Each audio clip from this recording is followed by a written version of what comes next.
हमारे साथ बीजेपी सांसद मनोज कोटक जी, उनसे हम बात करेंगे। सर, कल 3 जो अपने उम्मीदवार खड़े थे, तीनों जीत कर आए। ऐसे में आपकी पहली प्रतिक्रिया? निश्चित पूरे देश में जो वातावरण है, माननीय मोदी जी के नेतृत्व में लोगों का विश्वास है। यहाँ पर भी राज्यसभा के चुनाव में महाराष्ट्र के विधायकों ने एक बार फिर मोदी जी के नेतृत्व पे और देवेंद्र जी की रणनीति पे विश्वास दिखाया। माननीय देवेंद्र जी ने यहाँ 5 साल साफ सरकार दी थी, विधायकों के काम किए थे, जनता के काम किए थे, और जो मैंडेट मिला था वो साथ में सरकार बनाने का मैंडेट को छुड़ाकर शिवसेना ने राष्ट्रवादी कांग्रेस और कांग्रेस के साथ सरकार बनाई थी, वो दगा किया था। कल के चुनाव परिणाम ये बताते हैं कि आप दगा करके एक बार सत्ता पा सकते हो, ये परमानेंट सत्ता नहीं है।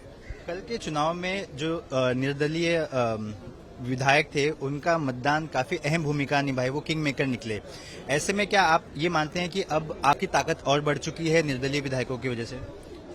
निश्चित जिनका मोहभंग इस सरकार के साथ हो चुका था, उन सारे लोगों ने सम्मानजनक परिस्थिति में भारतीय जनता पार्टी का साथ दिया है। वो भी जानते हैं कि भारतीय जनता पार्टी ही देश का और महाराष्ट्र का भविष्य है, और महाराष्ट्र में एक स्थिर सरकार देने का काम जो 5 साल माननीय देवेंद्र जी के नेतृत्व में हुआ था, वही सही काम था। ऐसे में सर, अब पूरा महाराष्ट्र जानना चाहता है कि जिस तरह से आप कह रहे हैं कि लोगों की आंखें खुल गई हैं, ऐसे में क्या अब विधानसभा में अविश्वास पात्र करने की स्थिति में बीजेपी है? देखिए, कल राज्यसभा के चुनाव हुए, 10 दिन के बाद विधान परिषद के चुनाव है। इन सारी चीजों के अंदर महाराष्ट्र के चुने हुए विधायकों का विश्वास भी इस सरकार को प्राप्त नहीं है। जो उनके साथ कल थे, आज वो उनके साथ नहीं है, क्योंकि इन्होंने दगाबाजी की थी। ये हमारे साथ में चुनाव लड़े, हमारे वोटों के कारण ये चुन के आए, माननीय देवेंद्र जी को मुख्यमंत्री बनाने के लिए चुनाव लड़े, और उसके बाद में जिस तरह से कांग्रेस और राष्ट्रवादी को साथ में लेके इन्होंने सरकार बनाई, अनैतिक गठबंधन बनाया, उसके ऊपर अब विधायकों का भी भरोसा नहीं रहा, क्योंकि ना मुख्यमंत्री विधायकों को मिलते, ना मंत्री विधायकों को मिलते। विधायक तो ये कहते हैं कि मंत्री हमारे काम करने के भी परसेंटेज मांग रहे।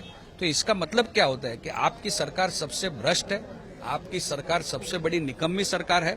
विधायकों का आपके ऊपर भरोसा नहीं रहा है। आगे आगे देखिए, माननीय देवेंद्र जी, माननीय चंद्रकांत दादा इसमें क्या रणनीति करते हैं। एक ही सवाल कि वापस से कि क्या अविश्वास पात्र लाने की स्थिति में है? क्या भविष्य में इस पर विचार किया जा रहा है? मैंने कहा कि सदन में जो कार्रवाई होती है उसका निर्णय तो माननीय देवेंद्र फडणवीस जी लेंगे, लेकिन जनता को ये दिखाई दे रहा है कि इस सरकार के ऊपर अब विधायकों का भरोसा नहीं रहा।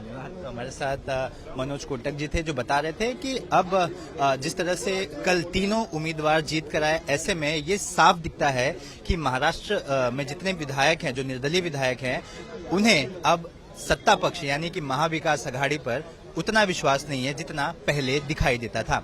कैमरामैन अनुप रस्तोगी के साथ सूरज ओझा, एबीपी न्यूज, मुंबई।